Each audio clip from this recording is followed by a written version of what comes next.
Eto pong si Panelo ay may patama sa mga katulad, mga kababayan, nitong sina Bongo.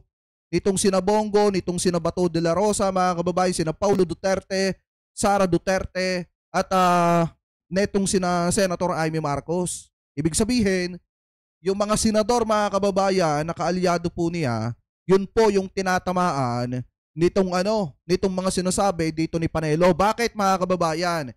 Eto, pakinggan yung mabuti. May kinalaman to do sa mga ayuda na kung saan yun daw mga congressman at mga senador yung nakikinabang at hindi daw ang taong bayan. Bakit? Eto, pakinggan po natin. Talagang alam mo, mga kongresista, kasama ng mga senador dyan, talagang ginagamit nila yung mga ayuda para sa mga mahihit, para sa eleksyon. Alam mo, Attorney Sal, ang sinasabi kasi, ang sinasabi mo, matagal ng practice.